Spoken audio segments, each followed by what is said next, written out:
빛으로 오신 주님 예배 자리에 함께 나아가시겠습니다.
오늘 다윗의 동네에 너희를 위하여 구주가 나셨으니 곧 그리스도 주시니라. 무서워 말라. 보라, 내가 온 백성에게 미칠 큰 기쁨의 좋은 소식을 너희에게 전하노라. 아멘.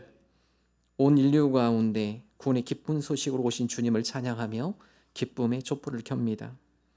오늘 이 예배 가운데 기쁨의 왕으로 임재하여 주옵소서. 그리하여 세상의 고통과 슬픔이 있지만 구원의 기쁨과 감격으로 이 세상을 넉넉히 이겨내게 하옵소서. 예수님의 이름으로 기도합니다. 아멘. 주님의 크신 영광이 바로 이 시간 나타나셨습니다. 우리 다 같이 힘차게 선포하며 찬양하시겠습니다.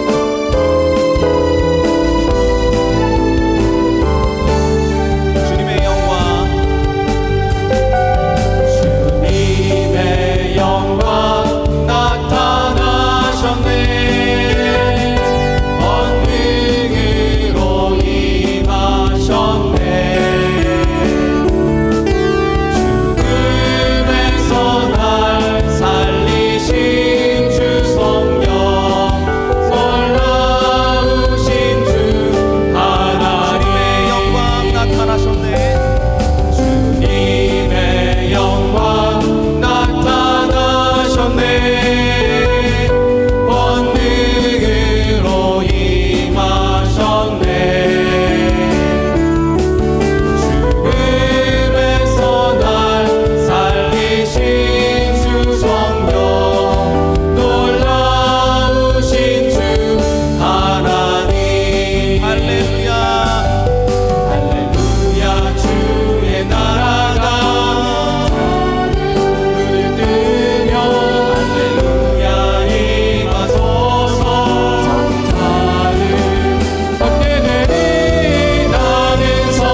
하늘에 계신 우리 아버지, 아버지의 이름을 거룩하게 하시며 아버지의 나라가 오게 하시며 아버지의 뜻이 하늘에서와 같이 땅에서도 이루어지게 하소서.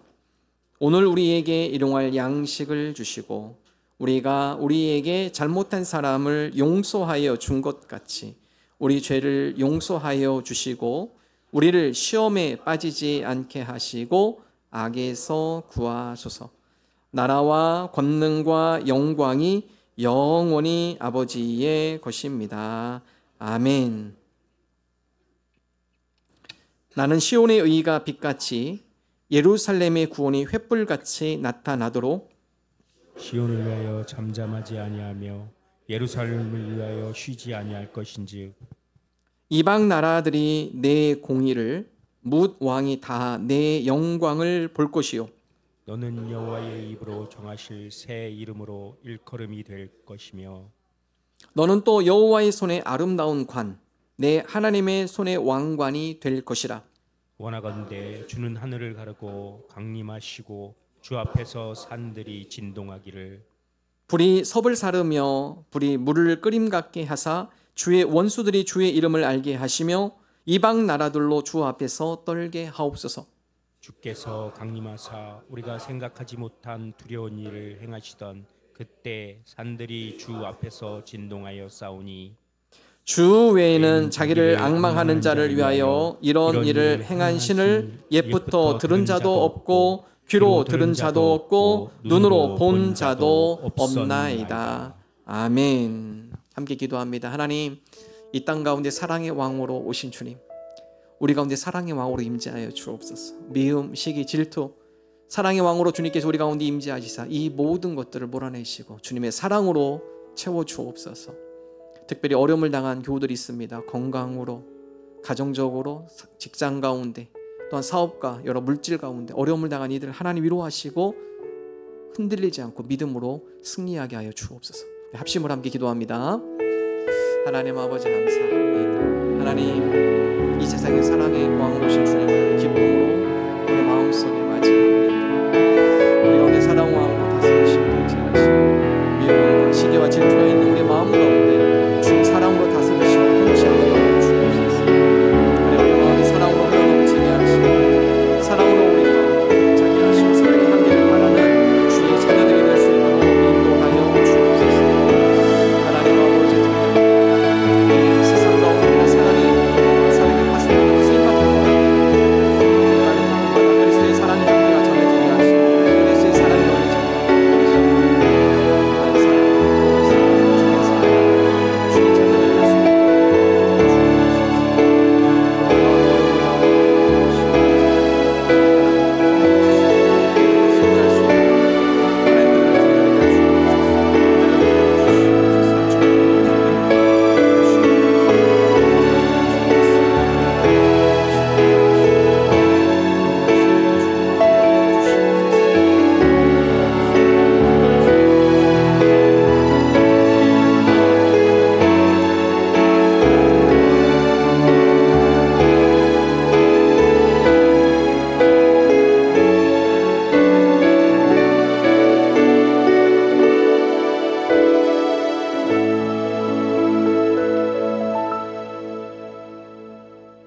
늘 우리와 함께 하시는 하나님, 지금까지 우리의 모든 삶 순간순간에 함께 해주셔서 감사합니다.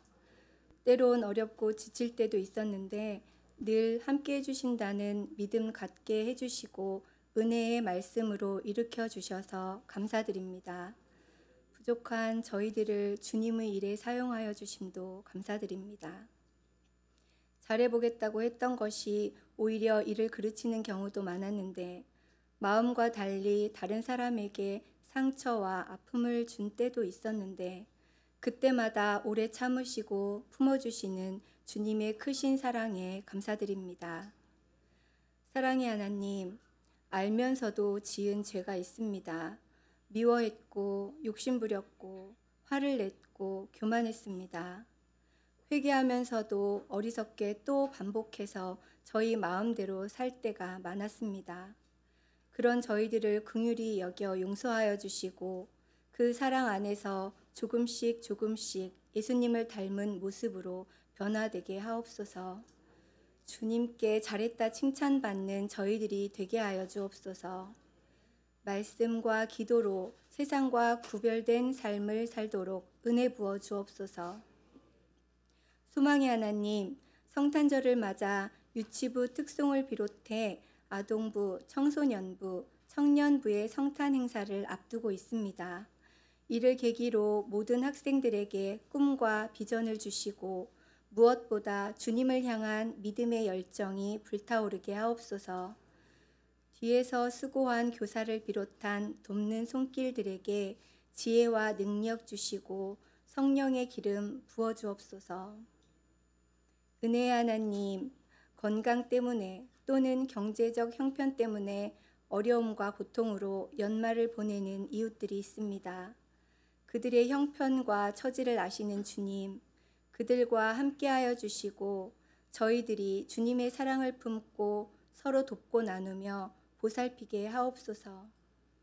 또한 이 나라가 주님 앞에 바로 서며 공직자들이 깨끗한 양심으로 일하게 하여 모든 국민들이 안정된 삶을 살 수 있도록 하옵소서. 이 땅의 교회와 주의 종들이 사명을 잘 감당하고 예배가 중심이 되어 믿음의 교회, 생명력 있는 교회가 되게 하옵소서. 교회를 위해 일하는 손길 모두에게 섬김의 지혜 더하여 주셔서 기쁨으로 충만하게 하옵소서. 세계 곳곳에서 복음을 전하는 선교사들에게 언어의 능력, 성령의 능력을 주셔서 복음을 온전히 전할 수 있도록 하여 주시고 더불어 각 선교지를 섬기고 있는 목장의 목자와 부목자를 비롯한 목원들이 서로 나누고 은혜의 풍성함을 누릴 수 있게 하옵소서. 부모로 또 자녀로 살아가는 주님의 자녀들이 가정 안에서 서로 오래 참고 사랑하며 서로 기도하게 하시고 말씀을 보게 하옵소서. 그 마음에 사단이 틈타지 못하게 지켜주셔서 믿음의 가정으로 세워주옵소서. 저희들에게 능력으로 함께하여 주심을 믿으며 주 예수 그리스도의 이름으로 기도합니다. 아멘.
우리 박수 한번 쳐주시죠. 우리 아기 천사들 나갑니다.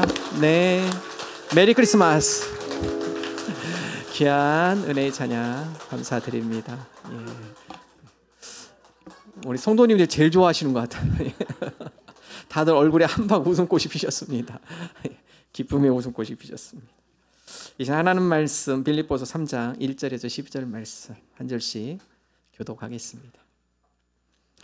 끝으로 나의 형제들아 주 안에서 기뻐하라. 너희에게 같은 말을 쓰는 것이 내게는 수고로움이 없고 너희에게는 안전하니라. 개들을 상가고 행악하는 자들을 상가고 몸을 상해하는 일을 상가라. 하나님의 성령으로 봉사하며 그리스도 예수로 자랑하고 육체를 신뢰하지 아니한 우리가 곧 할례파라. 그러나 나도 육체를 신뢰할 만하며 만일 누구든지 다른 이가 육체를 신뢰할 것이 있는 줄로 생각하면 나는 더욱 그러하리니. 나는 8일 만에 할례를 받고 이스라엘의 족속이요 베냐민 지파요 히브리인 중에 히브리인이요 율법으로는 바리새인이요.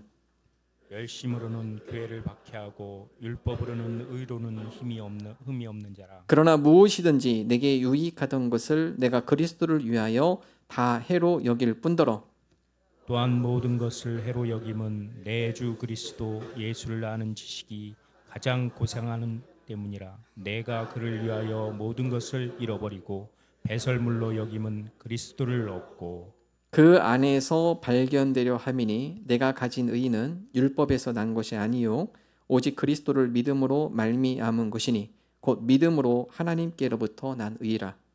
내가 그리스도와 그 부활의 권능과 그 고난에 참여함을 알고자 하여 그의 죽으심을 본받아 어떻게 해서든지 죽은 자 가운데서 부활에 이르려 하노니 내가 이미 얻었다 함도 아니요 온전히 이루었다 함도 아니라 오직 내가 그리스도 예수께 잡힌 바 된 그것을 잡으려고 달려가노라. 아멘. 생물학자 최재천 교수님이 다람쥐에 대한 글을 정보를 좀 썼습니다. 그런 내용이 있습니다. 다람쥐가 가을이 되면 분주하게 움직이죠. 겨울 양식을 모으기 위해서 도토리를 주스러 다닙니다. 그래도 산책하다 보면 이 다람쥐 볼이 이렇게 볼록 나와 있어요. 도토리가 한 대여섯 개 들어가 있는 거죠. 다람쥐가 이 도토리를 어디다 감추냐? 땅에 묻습니다. 근데 불행하게도 이 다람쥐가 자기가 어디에 묻었나 알지를 못합니다. 그래서 겨울 내내 이 도토리 찾으러 다닙니다. 다람쥐가 그렇게 기억력이 좋지는 않죠. 사람들은 귀중품을 놓으면 어디다 숨겨놨는지 꼭 기억하죠. 표시를 해놓든지요. 다람쥐가 지도를 그릴 수도 없고 편말을 세울 수도 없고 그래서 땅에다 묻어놓고 먹지를 못합니다. 겨울 내내 양식을 찾기 위해서 온 산을 다 뒤지기 시작합니다. 다람쥐 입장에서는 안타깝게 그지없는 일이죠. 그러나 그것은 자연을 섭리하신 하나님의 신비입니다. 왜 그렇죠? 그래서 도토리가 산에서 자라고 숲을 이루는 것이죠.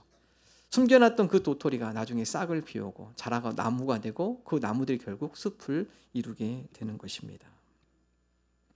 우리 가운데 많은 과거의 일들이 있습니다. 잊혀지는 것, 그 은혜입니다. 내가 과거에 있는 모든 일들을 다 하나도 잊지 않고 기억하고 산다? 그러면요 병 걸립니다. 정신병 걸려요.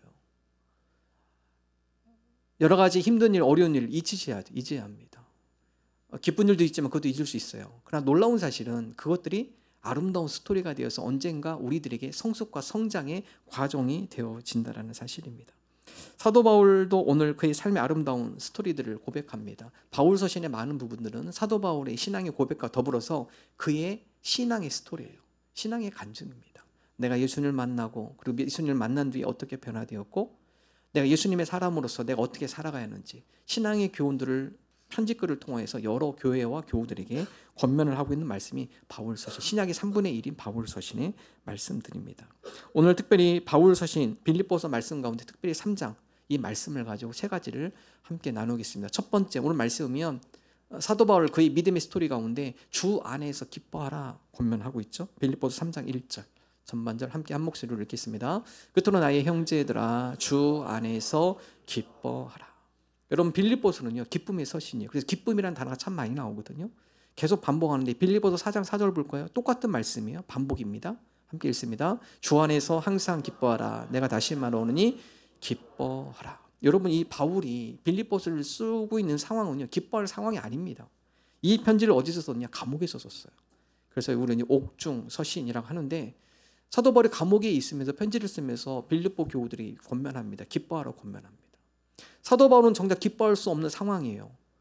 감옥에 갇혀 있고 앞으로 자기 미래가 어떻게 될지 죽음을 이미 직감하고 있고 그런 상황 가운데 사도 바울은 뭐라고 하냐? 기뻐하라고 권면합니다. 이거는 내가 기뻐하지 않는 상태에서 누군가에게 기뻐하라고 할 수 없는 거예요. 본인이 비록 그런 환경이지만 사도 바울이 그 가운데 기쁨이 있기 때문에 나뿐만 아니라 여러분들도 기뻐하기를 원합니다. 여러분 그 가운데 앞에 전제해야 되는 거 있죠. 어떻게 우리가 기뻐할 수 있을까? 삶은 힘들어요. 여러 가지 문제도 많아요. 근데 그런 여건과 상황 가운데서도 기뻐할 수 있는 비결이 있습니다. 사도 바울은 그 앞에 전제하죠. 주 안에서 가능한 겁니다. 주 안에서 기뻐하라. 사도 바울은 권면을 하고 있습니다. 환경은 열악하지만 주님이 우리에게 마음의 기쁨을 주실 때 우리가 기뻐할 수 있는 것이죠. 구약의 하박국 선지자가 똑같은 고백을 합니다. 하박국 선지자가 농사를 짓는데 보니까 무화과 나무가 말랐고 포도나무에 열매가 없고 감람나무에 어떤 소출도 이루어지지 않고 양이 없고 외양간에 소가 없어요. 객관적 평가는 객관적 상황은 기뻐할 수 없는 상황이에요. 근데 하박국 선지자가 놀라운 고백을 하죠. 그럼에도 불구하고 내 주변과 여건과 환경은 기뻐할 수 없는 상황이지만 객관적으로 봤을 때 부족한 게 너무나 많고 열악한 게 너무나 많고 그렇지만 그럼에도 불구하고 내가 기뻐한다. 누구 때문에요? 나의 구원자 되신 하나님으로 말미암아 내가 즐거워하고 내가 기뻐한다. 하박국 3장 17절 18절 함께 읽겠습니다. 비록 무화과 나무가 무성하지 못하며 포도나무에 열매가 없으며 감람나무에 소출이 없으며 밭에 먹을 것이 없으며 우리의 양이 없으며 외양간에 소가 없을지라도 나는 여호와로 말미암아 즐거워하며 나의 구원의 하나님으로 말미암아 기뻐하리로다. 이거는요 신앙인이 아니면 몰라요. 예전에 한번 사회심리학자 에리 프롬에 대한 글을 한번 나눴습니다. 여러분 사회심리학자 에리 프롬은요 이 쾌락과 기쁨을 나눠요. 비슷하죠? 그러나 분명히 틀립니다. 세상 사람들은 이 쾌락을 기쁨으로 착각해요. 이 쾌락이란 것은요 외부에서 오는 거예요. 그래서 쾌락은 주변 여건 환경 어떤 외부적으로 해서 나에게 들어온 게 쾌락이라면 기쁨은 내면적인 겁니다. 내면에 어떤 기쁨이 있기 때문에 이 내면의 기쁨이 표출되는 건데 자 에리 프롬 다음같이 이야기하죠. 소유냐 존재냐의 책에서 보면 우리는 기쁨이 없는 쾌락 속에서 살고 있다. 많은 세상 사람들이 그래요. 세상에 여러 외부적으로 즐거운 것을 찾아 헤맵니다. 그것이 기쁨인 걸로 착각해요. 그러나 쾌락은 순간적입니다. 그냥 지나가요. 우리의 마음에 기쁨을 유발하지 못해요. 그렇기 때문에 계속 뭔가 공허한 것을 찾아 계속 끊임없이 쾌락을 추구하죠. 이거 하면 더 마음이 기쁠 것 같다. 근데 기쁨은 영적인 단어입니다. 기쁨은 내면에서부터 시작이 되는 거예요. 그래서 이 기쁨이라는 단어는 카라라는 헬라어를 쓰는데 이 카라와 카리스라는 은혜라는 뜻이에요. 이 카라와 카리스는 깊은 연관이 있는 단어입니다. 기쁨, 내면의 기쁨은 어디서 시작이 되는가? 외부에서 시작이 되는 것이 아니라 내면으로부터 시작이 되는 거예요. 그래서 카리스가 은혜가 있을 때 우리 마음에 기쁨이 있어요. 이 기쁨은 어디서 시작되느냐? 하늘로부터 시작이 되는 거죠. 그래서 우리가 주 안에서 기뻐하라. 이거는 외부적으로 온 것이 아니라 하나님의 은혜가 우리 가운데 있을 때 비로소 우리 내면에 기쁨이 넘치게 되는 것이죠. 기쁨이 부재하는 그런 삶을 살아가는 사람 끊임없이 쾌락을 추구하게 돼요. 바울이 여러 가지 환경과 여건은 쾌락할 수 없는 상황이에요. 그럼에도 불구하고 내면에 뭐가 있으면 기쁨이 있어요. 그렇기 때문에 감옥에 갇혀도 기뻐할 수 있는 겁니다. 주님께 주신 은혜가 있었기 때문에 그래요. 그래서 사람이 은혜가 받으면요 마음이 기뻐요. 은혜가 있으면 마음속에 내면에 기쁨이 차고 넘쳐요. 환경과 여건은 힘들지만 그 마음속에 주님이 주신 은혜가 있기 때문에 마음적으로 기쁘기 때문에 평안할 수 있고요. 주변 여건 환경에 흔들리지 않습니다. 주님이 주시는 기쁨이 있기 때문에 그렇습니다. 주 안에서 그럼 기뻐한다는 건 뭘까? 주 안이라는 것은 주님과 동행하는 것을 의미합니다. 주님을 내 마음에 모시는 것을 의미합니다. 빌립보서 1장 27절에 우리가 주 안에서 사는 게 무슨 뜻인가? 함께 읽어볼까요? 전번째 함께 읽습니다. 오직 너희는 그리스도의 복음에 합당하게 생활하라. 여기 생활하는 것은 시민이라는 뜻입니다. 시민. 그래서 우리가 주 안에서 살아간다는 것은 주님과 동행하며 살아간다는 의미는 하나님 나라, 하늘나라 시민으로 살아가는 거예요. 우리는 두 개의 시민권을 갖고 있는 겁니다. 대한민국 국적 있으시죠? 플러스 우리는 하나 더 있어요. 하늘나라 시민권입니다. 우리가 이 땅의 성도로 살아가는 것은 우리가 이 세상의 법을 준수할 뿐만 아니라 하나님께서 말씀하신 하나님의 말씀을 준수하며 하늘나라 시민으로 이 말씀을 따라 살아갑니다. 그래서 우리 성도는 두 개의 시민권을 갖고 있는 거예요. 주님의 말씀을 사도 바울의 고백처럼 복음에 합당하게 하나님 나라, 하늘나라 시민으로서 주님의 말씀을 내 마음에 새기고 이 말씀과 더불어 살아갑니다. 빌립보서 4장 9절 한 가지 권면합니다. 말씀을 따라 생활하는 건데 사도 바울이 그렇게 살았습니다. 읽습니다. 너희는 내게 배우고 받고 듣고 본 바를 행하라. 그리하면 평강의 하나님이 너희와 함께 계시리라. 평강이 언제 임해요? 배우고 받고 듣고 본 바. 이게 뭐예요? 주님의 말씀을 사도 바울이 그대로 보고 들었고 배웠고 그 말씀대로 준행하며 살아가죠. 내가 너희들에게 보여준 것처럼 너희들도 그렇게 살아가. 그럴 때 뭐가 임합니까? 하나님의 평강, 기쁨, 영적인 선물이죠. 주 안에서 기뻐할 수 있습니다. 우리가 본을 받다 이 의미는요. 붕어빵 여러분 아시죠? 붕어빵 만들 때 어떻게 만듭니까? 일일이 하나하나 다 이렇게 만드나요? 그렇게 않죠. 틀에 넣잖아요. 철판 틀에 놓고 밀가루 짜가지고 뚜껑 덮어서 익히죠. 그러면 똑같은 붕어빵이 다 나오는 겁니다. 본받아라는 의미가 내가 주님을 따라 주님의 말씀을 내 안에 품고 내가 배운 대로 살아간 거 너희들이 봤지? 나를 본받아, 본뜨는 거예요. 예수님의 제자가 된다는 것은 예수님의 말씀을 보고 그 말씀 가운데 예수님이 어떻게 살아가는 거 본뜨는 거예요.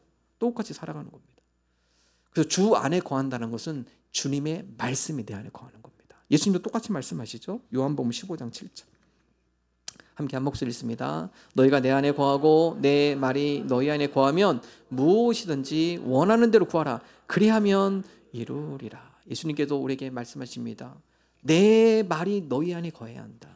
그래서 주 안에 거한다는 것은 주님의 말씀을 내 마음에 품는 겁니다. 그때 이 말씀이 내면의 기쁨을 선물해 주고요. 우리 내면의 믿음의 신앙의 뿌리가 굳건히 내리도록 은혜를 주시는 거죠. 우리가 주 안에 기뻐하기를 원합니다. 찬송가 200장은 이걸 너무나 시로 표현했는데 같이 찬양해 볼까요? 찬송가 200장 1절 한번 불러보겠습니다. 달고 묘한 그 말씀 생명의 말씀은 귀한 그 말씀 진실로 생명의 말씀이 나의 길과 믿음 밝히 보여주니 아름답고 귀한 말씀 생명샘이로다. 아름답고 귀한 말씀 생명샘이로다.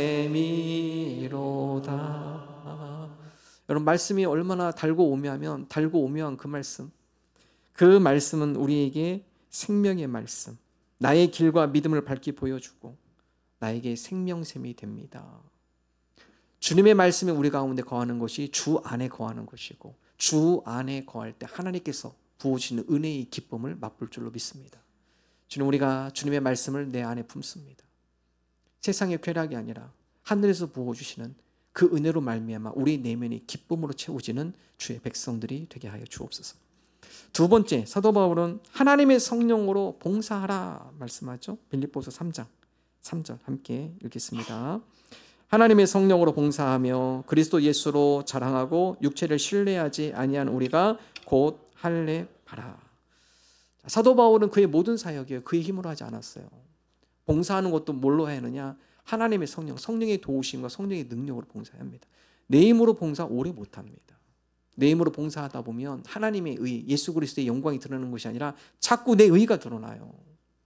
그러므로 우리가 봉사하고 섬기는 것은 성령님의 도우심, 성령님의 은혜가 절실하게 필요합니다. 그래서 사도 바울은 철저하게 하나님의 성령으로 봉사하라고 권면합니다. 성령으로 봉사하며 성령님의 은혜 가운데 사역할 때 열매가 있어요. 성령님과 함께 동행할 때 우리가 힘들 줄 모릅니다. 즐거움을 하게 되고 지루하지 않아요. 목회도 마찬가지입니다. 내 힘으로 하면 지쳐도 못합니다.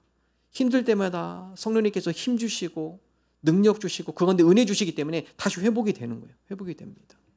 그런 가운데 은혜가 있고 열매가 맺히는 거죠. 자동차가 움직이려면 엔진이 필요하죠. 그러나 엔진 하나로는 움직일 수 없습니다. 엔진에 연료가 들어가야 돼요. 그래서 엔진이 움직이게 되고 움직이면 자동차가 움직이는 거죠. 엔진이 말씀이라면 연료는 성령이에요. 가솔린이 성령입니다. 우리가 말씀을 배웠어요. 알았어요. 깨달았어요. 그 말씀 우리 가운데 역사하도록 역동하도록 하시는 분이 누굽니까? 성령님이세요. 그래서 우리가 말씀을 읽는 것, 기도하는 것, 봉사하는 것, 우리 가운데 자원하는 마음을 주시사 그 가운데 이 사역을 감당할 수 있는 기쁨을 주시고 또 이것을 감당할 수 있는 힘을 주셔야만 우리가 봉사할 때 은혜가 있고요. 그 가운데 열매가 맺히게 되는 것입니다.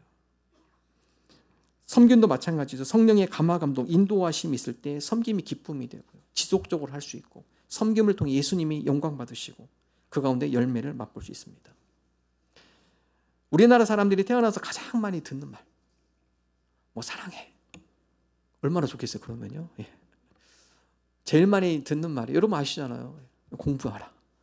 예. 많이 들으셨잖아요. 예. 많이 들어서 많이 해요. 또 자녀들한테 너무 많이 들어서 나도 모르게 공부해라. 공부하라는 말이 반복해서 듣다 보면 역효과가 난다고 합니다. 이 공부하라는 말이 오히려 자녀들은 공부에 담을 쌓기 시작해요. 어떤 아버지는 그러다 나가더라고요. 저녁 먹고 퇴근해서 저녁 먹고 집에 오면 아들 방에 들어가 그 앉아서 신문을 보거나 책을 본다고요. 예. 무언의 압력입니다. 딴짓하지 마. 내가 다 지켜보고 있다. 핸드폰 하지 말고 공부해. 예. 그럼 아들이 뭐라고 생각할까요? 그럼 무언한 압력이 아들이 속으로 당하지 생각했다고 그래요. 아버지는 맨날 공부만 했나? 아버지는 친구도 없나? 종종 이렇게 친구들과 게임도 하고 싶은데 아버지 있으니까 못하는 거예요. 공부하라는 압력이 불만을 만들어주고 결국 그 아이는 이 공부하라는 말을 뭘로 이해하느냐? 나를 올가매는 말로 듣는다는 거예요. 이 반항심이 생긴다는 거죠. 여러분 공부도 마찬가지죠. 억지로 하면은요 효율이 없죠. 하기 싫고 중요한 건 뭡니까? 공부하고 싶은 마음을 동기부여를 해주는 게 중요합니다. 동기부여하고 그런 마음이 있을 때 스스로 공부할 때 능률이 오르는 거죠. 내가 뭘 공부할지 더 찾아서 하게 되는 거고. 근데 옆에서 마음은 없는데 자꾸 공부하라고 그럼 반발심만 생기는 거예요. 반발심만 생깁니다.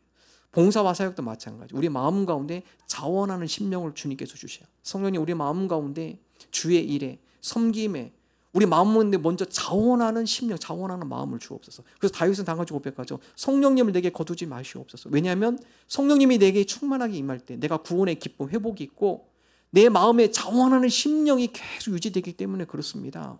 시편 51편 11절 12절 함께 있습니다. 나를 주 앞에서 쫓아내지 마시며 주의 성령을 내게서 거두지 마소서. 주의 구원의 즐거움을 내게 회복시켜 주시고 자원하는 심령을 주사 나를 붙드소서. 여러분 다윗 그 유명한 위대한 다윗도요. 자기 힘으로 주님을 섬길 수 없고 자기 힘으로 신앙생활을 할 수 없기 때문에 성령의 도우심을 구합니다. 성령을 내게 거두지 마십시오. 왜냐하면 성령이 떠나가는 순간 내 마음의 구원의 기쁨이 사라지고요. 성령님이 나를 떠나는 순간 하나님을 향한 자원하는 마음도 사라지는 거예요. 우리의 모든 사역에 성령의 도우심을 구하기를 바랍니다. 주의 일에 봉사함에 섬김에 가정을 섬김에 직장을 섬김에 내가 그리스도인으로서 하나님의 자녀로서 하나님의 백성으로서 내가 가는 그곳마다 성령님 내게 자원하는 마음을 주시사 그곳 가운데 주님의 영광을 드러내는 열매를 맛보는 그런 하나님의 백성으로 살아가게 하여 주옵소서. 여러분 예배도 마찬가지입니다. 특별히 빌립보서 3장 3절 말씀은 우리 개역 개정에는 하나님의 성령으로 봉사하라 이렇게 나왔지만 세 번역은요 하나님의 영으로 예배하라 나왔습니다. 그래서 섬김과 예배를 동시에 두 가지를 해석하는데요. 예배도 마찬가지죠. 여러분 예배 우리가 너무 하나님 앞에 예배 드릴 때 자원하는 마음이 없으면 형식적 예배 됩니다. 예배라는 건요. 한 주간 지내면서 하나님 이 한 주간도 주님께서 힘 주시고 은혜 주시고 이 한 주간도 주님의 은혜 가운데 잘 살아왔습니다. 그 은혜에 감사하며 오늘 하나님 앞에 예배 드릴 때 내 마음을 담아서 감사의 마음을 담아 하나님 앞에 기쁨으로 올리는 영과 진리로 드리는 예배가 되게 하여 주옵소서. 여러분 그럴 때 그 예배는 하나님 기뻐하는 예배예요. 그래서 예배도 하나님 우리에게 자원하는 마음을 주옵소서. 습관적으로 일요일이니까 주일이니까 습관적으로 예배 드리는 거 하나님 영이세요. 우리 안에 예배 우리의 심령을 아십니다. 요한복음 4장 24절 함께 읽겠습니다. 하나님은 여기시니 예배하는 자가 영과 진리로 예배할지니라. 영과 진리로 예배하는 건요 성령님께서 우리 마음 가운데 자원하는 마음을 주셔야 돼요. 하나님 앞에 기쁨으로 예배할 수 있는 마음, 감사함으로 하나님 앞에 예배드리는 마음, 하나님 그 마음을 우리에게 주옵소서. 그 마음을 하나님 기뻐 받으세요. 그래서 예배도 철저하게 성령님의 역사하심, 성령님의 도우심, 성령님의 감동이 있을 때 우리 예배가 하나님의 기쁨이 되는 예배가 되는 것입니다. 하나님, 우리가 수동적인 예배자들이 되지 않게 해주옵소서. 형식적인 예배자들이 되지 않게 해주옵소서. 특별히 사도 바울이 이 예배에서 강조하는 건요, 바로 그 위에 2절과 연관이 되어 있어요. 2절에 보면 유대인 그리스도인을 조심해라. 심지어 거기는 막 개라고 이게 표현하고 있어요. 왜냐? 그들은 예식은 철저합니다. 철저하게 예식을 잘 지키고요, 순서를 잘 지키고, 근데 뭐가 빠졌습니까? 마음이 빠졌어요. 늘 안식일마다 회당에 모여서 예배를 드리는데 습관적이 됐습니다. 수동적이 돼요. 마음은 없어요. 하나님 그 예배를 기뻐하지 않는다는 거예요. 그래서 사도 바울로 하여금 그런 예배 말고 형식적으로 의례적으로 드리는 예배 말고 마음을 다해서 하나님 앞에 감사함으로 드리는 그 예배, 영으로 드리는 예배, 그 예배를 드려라. 이것이 하나님의 성령의 감동으로 드리는 예배입니다. 간혹 어떤 성도님들은 착각하시는 분이 있어요. 의리의리한 예배실, 또 훌륭한 찬양팀, 이런 것들이 준비되면 마치 은혜를 따놓은 것처럼 생각하시는 분들이 있어요. 그러면 하나님은 인격적인 하나님이 아니세요. 물론 중요해요. 준비는 중요합니다. 정성껏 준비하는 거 필요해요. 플러스 더 중요한 게 뭐죠? 하나님 그 찬양 가운데 성령님이 임재하여 주옵소서. 기도 가운데 유창하게 할 수 있어요. 그러나 그 기도 가운데 성령님 임재하여 주옵소서. 설교도 유창하게 할 수 있어요. 그러나 성령님이 임재가 없으면 감화감동되는 설교는 나오지 않습니다. 그래서 우리가 항상 예배를 드리면 제가 기원할 때 성령님 우리 가운데 임재하여 주옵소서. 주님 이 예배 가운데 임재하여 주옵소서. 그게 바로 영으로 드리는 예배입니다. 하나님, 우리의 섬김과 우리의 봉사와 우리의 예배가 성령의 도우심으로 기쁨과 즐거움으로 하나님 앞에 올려드리는 예배, 섬김, 봉사가 되게 하여 주옵소서. 마지막 세 번째, 오늘 제목이에요. 스토리가 스펙을 이긴다. 여러분, 사도 바울은 아름다운 스토리가 있는 분이시죠. 빌립보서 3장 8절 함께 읽어보겠습니다. 또한 모든 것을 해로 여김은 내 주 그리스도 예수를 아는 지식이 가장 고생하기 때문이라. 내가 그를 위하여 모든 것을 잃어버리고 배설물로 여김은 그리스도를 얻고. 여러분, 사도 바울은요 스펙이 대단하신 분이에요. 이분이요. 근데 그 모든 스펙을 뭐라고 표현하냐? 배설물과 같다. 내가 그동안에 쌓아왔던 모든 스펙들, 이것이 별로 중요하지 않다. 누구를 만나고요? 예수 그리스도를 만나고 나니까 이 스펙이 중요하지 않다. 왜 그렇습니까? 이 스펙이 자기를 변화시키지 못했어요. 이 스펙이 자기를 구원의 길로 인도하지 못했습니다. 근데 예수님을 만나고 나서 이 스펙이 하지 못한 것, 내가 하나님의 사랑받는 자녀였고 내가 그 가운데 이 율법을 지키지 못해서 그 가운데 늘 죄책감에 사로잡혔는데 이 모든 죄를 예수님이 대신 진 것을 그가 고백하게 되고, 스펙이 할 수 없는 것을 하게 해주신 분, 그분을 만날 때 이 스펙이 내려지는 거죠. 자, 사도 바울의 스펙이 어떠느냐? 예수님을 만나기 전 그가 그렇게 고백합니다. 빌립보서 3장 5절 함께 읽겠습니다. 나는 8일 만에 할례를 받고 이스라엘 족속이요 베냐민 지파요 히브리인 중에 히브리인이요 율법으로는 바리새인이요. 여러분, 8일 만에 할례 받았다. 이거 정통 철저한 유대인 집안의 사람이에요. 철저히 율법을 준수하신 분이고요. 자, 베냐민 지파는요 귀족 지파입니다. 사울 왕, 이스라엘 초대 왕 사울 왕이 베냐민 지파 출신이죠. 지금도 이스라엘 총리 보면 요즘 뭐 팔레스타인 자꾸 전쟁 나오면 총리 이름 뭡니까? 베냐민 네타야후. 귀족 출신이에요. 귀족 출신입니다. 여러분, 사도 바울이요 귀족 출신입니다. 더 나아가 히브리 중에 히브리이다. 오염되지 않는, 외라 문화에 혼혈 섞이지 않는 히브리인 중에 히브리인, 부모 모두가 히브리인 정통 유대인 혈통을 갖고 있죠. 나는 바리새파 중에 바리새파다. 바리새인들이 대략 그 당시에 4,000에서 6,000명 있었다고 그래요. 아무나 바리새인 시키지 않아요. 철저한 검증을 거칩니다. 훈련, 철저한 검증 기간을 거쳐서 바리새인이 될 수 있어요. 바울은 이러한 모든 과정을 넉넉히 통과했고, 더 나아가 율법 교사였고 그 당시 최고 학자였던 가말리알 문화에서 후계자로 이미 내정이 받은 아주 유능한 사람입니다. 6절을 보면 어떻습니까? 율법으로는 흠이 없는 사람이, 함께 읽겠습니다. 6절, 3장 6절 읽습니다. 열심으로는 교회를 박해하고 율법의 의로는 흠이 없는 자라. 어떤 누구도 이 사도 바울 앞에 손가락질 할 사람이 없어요. 너무나 율법으로 완벽히 지킨 사람이에요. 더구나 거기다 로마 시민권까지 있어요. 그러니까 그 당시에 모든 사람들이 부러울 만한 대상입니다. 귀족 출신의 그 당시에 유대인 가운데 로마 시민권을 가진 사람은요 10손가락 안에 들어요. 시민권을 갖고 있고 율법으로는 흠이 없는 사람이고 완벽하죠. 그의 스펙은 그 당시에 많은 사람들이 부러워하고 이미 그의 출세에게는 보장이 돼 있어요. 이미 가말레일 문화이고 많은 사람들이 존경하는 길을 갖고 있고 최고의 학문을 갖고 있고 그 당시로는 최고의 학벌이죠. 여러분 그의 스펙은 대단했어요. 그런데 그 사도 바울이 뭐라고 고백하느냐, 이 모든 스펙이 다 쓸모없더라. 자, 빌립보서 3장 7절 함께 읽겠습니다. 그러나 무엇이든지 내게 유익하던 것을 내가 그리스도를 위하여 다 해로 여길 뿐더러. 내가 예전엔 그게 되게 중요한 줄 알았어요. 스펙이. 그거 자랑거리였습니다. 근데 예수 그리스도를 만나고 나니까 이게 아무것도 아니더라. 스펙이 할 수 없는 것을 예수님 만나고 나서 된 거예요. 여러분 사도 바울은 예수님을 박해한 사람이죠. 예수를 믿는 사람들을 잡아서 옥에 가두는 사람이었습니다. 그런 사도 바울을 누가 만나주죠? 나는 예수님을 박해하는데 예수님은 나에게 사랑으로 다가왔어요. 사도 바울이 거기서 깨지는 거죠. 나는 저분을 원수처럼 생각했어요. 근데 그분은 나를 사랑하는 자녀로 삼으세요. 예수님은 머리로 만나는 게 아니라 가슴으로 만나셔야 돼요. 이게 바로 인격적인 만남입니다. 여러분 머리로 예수님을 우리가 이해할 수는 없어요. 그 예수님은 가슴으로 만나셔야 돼요. 사도 바울은 예수님을 인격적으로 만나서 가슴으로 만났어요. 그 예수님의 은혜를 깨닫게 됩니다. 다 한 가지 고백해. 이건 내 힘으로 된 게 아니라 수동태입니다. 내가 발견되어진 거예요.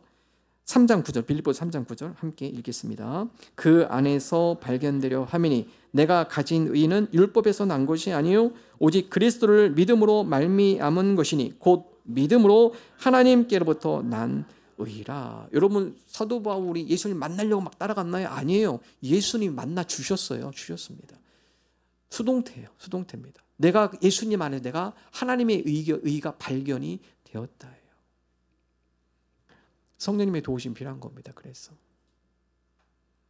그 가운데 사도 바울이 고백합니다. 이제는 나를 만나 주신 그 예수님과 더불어 아름다운 신앙의 스토리를 내가 써가겠습니다. 내가 이제는 주님께서 맡긴 십자가의 길을 보며 주님과 더불어 그 길을 함께 걸어가겠습니다. 빌립보서 3장 12절 말씀 함께 읽습니다. 내가 이미 얻었다 함도 아니요 온전히 이루었다 함도 아니라 오직 내가 그리스도 예수께 잡힌 바 된 그것을 잡으려고 달려가노라. 나를 사랑하시고 나는 배척했지만 그러나 나를 사랑하시고 나를 부르신 주님, 그리고 나로 하여금 내가 어떠한 인생을 살아갈지 분명한 목표점을 주시고 사명을 주신 주님, 내가 그 주님과 더불어 이제 달려가겠습니다. 주님과 더불어 한 발짝 한 발짝 아름다운 신앙의 스토리를, 믿음의 스토리를 내가 만들어 나가겠습니다. 오늘 저와 여러분이 주님과 더불어 아름다운 믿음의 스토리를 만들어 나가기를 소망합니다. 오늘 설교 제목이 김정태 작가가 쓴 스토리가 스펙을 이긴다라는 책의 제목입니다. 이분이 두바이에 갔는데요. 두바이에 가보면 거기에서 가이드들이 잠깐 시간 있을 때 관광을 시켜준대요. 버스를 타면. 그래서 버스를 타보니까 20-30명이 버스를 타고 가는데 가이드가 이제 여행을 시작하는데 흥분된 목소리로 다음과 같이 안내를 했다고 합니다. 여러분 지금 왼쪽을 보십시오. 이 왼쪽은 세계 최초의 자기부상 열차입니다. 사람들이 와. 좀 가다가 여러분 한시 방향 보십시오. 세계 최대 쇼핑몰입니다. 사람들이 또 와. 거기 왜 이렇게 세계 최고, 세계 최대, 뭐 세계 최초. 전 두바이 안 가봤지만 뭐 세계가 너무 많이 붙대요.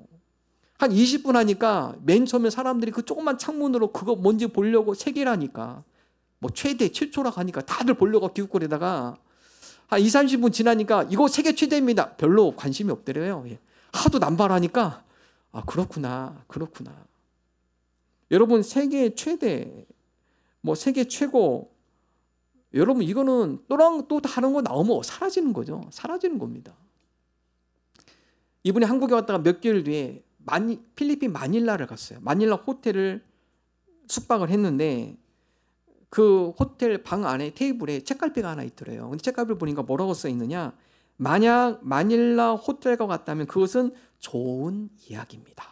이거 누가 한 얘기냐, 해밍웨이가, 기자들이 어떤 글이 좋은 글입니까? 해밍웨이가 물었을 때 해밍웨이가 마닐라 호텔에 묵으면서 다음과 같은 답을 줬습니다. 만약 마닐라 호텔과 같다면 그것은 좋은 이야기입니다. 이게 뭐냐? 스토리가 있어야 한다는 거예요. 마닐라 호텔이 100년이 됐대요. 100년 전에 세워진 이 마닐라 호텔은요, 아이젠하워 미국 대통령, 비틀즈, 영화배우 존 웨인, 정치인 로버트 케네디, 수많은 명사들이 이곳을 거쳐갔다 합니다. 비록 건물이 여기저기 전쟁의 상흔도 있고 세월의 무게로 많이 낡았지만 그 호텔에는 그 호텔만의 정서와 역사가 있어서 세계 각국의 여행자들을 불러 모은다는 거예요. 두바이 세계로 최고 유명한 호텔 있죠? 버즈 알 아랍 호텔. 최대의 호텔이라면 마닐라 호텔은요, 유일한 호텔이라는 거예요. 그래서 이 작가가 얘기하는 게 아무리 스펙이 화려해도 스토리는 이길 수 없다라는 거예요. 없다라는 거예요. 그래서 이 저자는 당을 주장합니다. 스펙이 성공을 보장하는 시대는 지나갔다. 스펙은 결코 스토리를 이길 수 없다. 세상은 상품을 원하지 않고 작품을 원한다. 주님과 더불어 가는 삶, 작품이 되는 거예요. 이분이 한 예를 듭니다. 이 무스펙 대학생의 이 대기업 취업, 이 정혜영 씨라는 분인데요. 이분이 군대를 전역해가지고 군대 가면 6시에 기상하죠. 그러니까 이 습관을 갖고 싶었어요. 그래서 제대한 뒤에도 6시에 일어납니다. 아르바이트를 하는데, 홈플러스에서 아르바이트를 하는데 7시에 출근했대요. 홈플러스에 10시에 열지 않습니까? 근데 자기는 늘 군대에서 6시에 일어나는 습관이 있기 때문에 이걸 지키려고 일부러 7시에 홈플러스 출근했대요. 그걸 언제까지 했냐? 2년을 했대요. 그러니까 홈플러스 직원들이 다 놀랬대요. 참 며칠 하다 말겠지. 근데 2년 동안 매일 7시에 출근해서 뭐 다른 사람 알아주지도 않아요. 뭐 가서 할 일이 뭐가 있겠습니까? 하여튼 7시에 매일 출근했대요. 하루도 빠지지 않고. 그래서 보통 홈플러스 아르바이트를 하면은 좀 괜찮은 사람이면 영업 지원으로, 영업팀으로, 또 영업사원으로 이렇게 옮겨주긴 하는데, 특이하게 홈플러스 최초로 사무 정규직으로 갔어요. 인사팀은 이게 불가능하대요. 아직 대학 졸업도 안 했는데, 그리고 그런 케이스가 없는데 그럴 수 없다. 근데 이걸 누가 만들었는가? 홈플러스 직원들이 만들었어요. 이 사람은 꼭 우리가 같이 일을 해야 한다. 왜 그렇습니까? 삶의 스토리를 보여줬어요. 2년 동안요. 이 직장에서 원하는 건 성실한 사람입니다. 이 정혜성 씨가 우리가 2년 동안 겪어보니까 이 사람은 꼭 우리 회사에 필요한 사람입니다. 직원들이 나서가지고요, 인사팀에 얘기를 하고, 그래서 여러분 최초로 이 아르바이트 하다가 정직원으로, 사무직으로 된 케이스라고 합니다. 그 얘기를 들으면서 여러분 회사마다 이력서 스펙 대단해요. 청년들 좀 그렇지 않습니까? 이력서 보면요, 스펙들은 대단합니다. 그러나 회사는 그 스펙으로 화려한 사람이 아니라 스토리 있는 사람을 원한다고 그래요. 이 사람이 우리 회사에 적합한 사람인가? 여러분 이력서로는요, 그 사람의 스토리를 다 알 수가 없어요. 없습니다. 그 회사에 적합한 그의 인생과 그렇게 살아온 사람이 누군가를 찾는 거죠. 오늘날 우리 성도들도요, 스펙이 중요한 게 스토리가 중요해요. 신앙생활 몇 년 이거보다는 내가 신앙생활하며 주님과 어떤 믿음의 길을 걸어왔는가. 결국 무엇이 남습니까? 스토리가 남는 겁니다. 무엇이 영향을 미칩니까? 스토리가 영향을 미쳐요. 내가 주님과 살아온 그런 여러 신앙의 흔적들, 그것이 자녀들에게 귀한 믿음의 스토리가 되고, 그 자녀들이 그 믿음의 스토리에 감동을 받아요. 주변 사람들이 감동을 받습니다. 제가 우리 한현 집사님한테 노트를 좀, 신앙일기 노트를 가져오라고 했습니다. 제가 상공받아 보니까 한현 집사님께서 이걸 꾸준히 써오셨더라고요. 신앙일기인데요, 흔적을 남기는 겁니다. 기록하지 않으면 휘발유입니다. 다 날아가요. 기록하십시오. 여러분 우리 큐티 매일 성경 하시죠? 기록하십시오. 스토리를 만들어 나가십시오. 하나님, 내가 이제 믿음의 스토리를 기록하기를 원합니다. 스토리를 만들어 나가기를 원합니다. 성탄절입니다. 무엇이 예수님께 가장 귀한 선물일까요?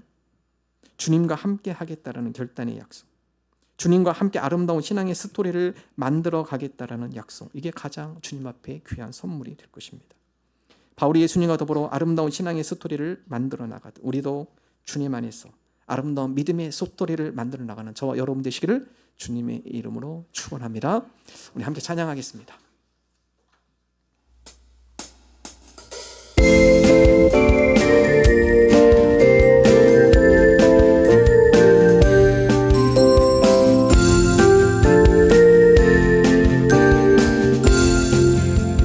전사들의 노래가 하늘에서 들리니 산과 들이 기뻐서 메아리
지금 주변의 여건과 환경은 힘들고 어렵지만 그럼에도 불구하고 주 안에서 기쁨을 누리게 하여 주옵소서. 내 힘으로 봉사하고 섬기는 것이 아니라 성령님의 도우심과 성령님의 은혜 가운데 우리에게 자원하는 마음을 주시사 우리의 봉사와 섬김이 기쁨과 은혜가 되게 하여 주옵소서. 우리 인생 가운데 주님과 함께하는 아름다운 스토리를 기록하며 만들어 나가기를 원합니다. 스펙이 아니라 주님과 하루하루 동행하는 삶이 얼마나 기쁘며 은혜가 있고 열매가 맺히는 삶임을 우리가 고백하며 주님과 아름다운 믿음의 이야기를 만들어 나가게 하여 주옵소서. 주님 앞에 나올 때 마음과 정성을 담아서 예물을 올려드립니다. 감사함으로 드리는 우리의 마음을 주님 기뻐 받아 주옵소서. 하나님의 기쁨과 영광을 쓰여지는 복된 예물 되게 하여 주옵소서. 이제는 우리의 구원자 되신 예수 그리스도의 은혜와 하나님 아버지의 사랑하심과 성령님의 감화감동 역사하심이 주님과 더불어 아름다운 믿음의 이야기를 만들어 나가기를 소망하는 하나님의 거룩한 백성들과 권속들 위해 영원토록 함께 하시기를 축원하옵나이다. 아멘.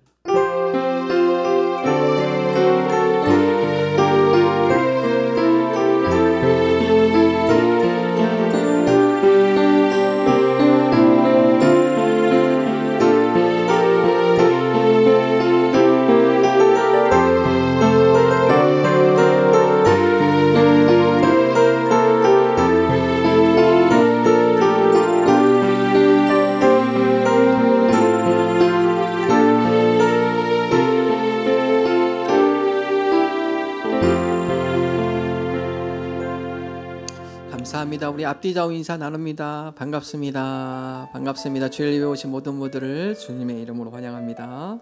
등록을 원하시는 분은 안내 데스크에 있는 등록카드 작성하셔서 넣어주시면 현금함에 넣어주시면 되겠습니다. 오늘 대강절 네 번째 주일이었습니다. 특성으로 섬겨준 우리 유치부 어린이들 또 우리 선생님들께 감사를 드립니다. 오늘 오후 1시는 우리 아동부 성탄 축제 성탄 발표회가 여기 예배실에서 있습니다. 우리 성도님들 함께 참여해 주시고 또 같이 축하해 주시고 또 성탄의 기쁨을 함께 나누시면 좋겠습니다. 가능한 식사하시고 목장 모임하시고 1시에 이쪽 예배실로 오셔서 우리 같이 성탄 축제 참여해 주시면 감사하겠습니다. 우리 청소년부 성탄 행사는 오후 1시 아동부실에서 진행이 되고요. 청년부 성탄 행사는 오후 3시 소 예배실에서 진행이 됩니다. 우리 예산위원회 모임 우리 팀장들입니다. 팀장님들은 다 참여해 주시기 바랍니다. 아동부 성탄 행사 끝나고 대략 한 2시에서 2시 반 사이 될 것 같은데요. 우리 목양실에서 모이도록 하겠습니다. 내일은 성탄절입니다. 우리 교육부와 연합으로 함께 예배를 드립니다. 우리가 이전에는 9시, 11시 두 번 드렸는데 내일은 전체 11시에만 저희가 연합으로 함께 예배 드립니다. 우리 유치부 아동부들은 맨 앞쪽으로 이렇게 앉혀주시고요. 내일은 제가 어린이 설교만 할 겁니다. 아이들 유치부와 우리 아동부 대상으로만 제가 설교를 하고요. 아이들은 설교를 끝난 다음에는 각 부서실로 가서 활동을 하고 그 이후에 우리 솔라피드의 우리 성탄절 칸타타가 진행되도록 하겠습니다. 특별히 내일은 그 성탄절에 오실 때는 입구에 우리 청년들이 좀 도와줄 텐데요. 주차를 꼭 먼저 여러분 등록하시기 바랍니다. 내일은 월요일이어서 할인이 안 됩니다. 그래서 주차를 우리 청년들이 도와줄 테니까 2시간 하니까 꼭 주차 등록해 주시기 바랍니다. 우리 성탄절 칸타타 있고요. 또 여러분 성탄 헌금 우리 어려운 이웃들 아름동에 저희가 추천을 받아서 한 5가정 저희가 추천을 받았습니다. 그분들을 위해서 우리가 함께 후원하고요. 또한 구제사역에 좀 남은 여분이 있는 건 구제사역에 우리가 함께 사용하도록 하겠습니다. 내일 성탄절에는 새벽기도가 없습니다. 휴일입니다. 기억해 주시기 바랍니다. 2024 청지기 교육 대상자들 다음 주 오후 1시부터 교육이 시작됩니다. 우리 청지기 대상자들은 다음 주 오후 1시 목양실에 모여주시기 바랍니다. 우리 장로 선거 안내입니다. 우리 장로 선거 2분을 우리가 선임하고자 합니다. 우리 장로의 자격 여러분 주보에 나와 있고요. 후보자는 항존직인 시무권사 및 우리 안수 집사님 국내 체류 본 예배 출석자에 해당됩니다. 장로 선거일은 1차, 2차, 3차 진행이 되고요. 날짜 2월 18일, 25일, 3월 3일 세 차례에 거쳐서 선거하도록 하겠습니다. 이후에 또 구체적 선거 방법 이런 것들은 추후에 다시 광고하도록 하겠습니다. 우리 다음 주일 교회 병사는 우리 북한 목장입니다. 우리 하나님 앞에 영광의 박수 올려드립니다. 감사합니다.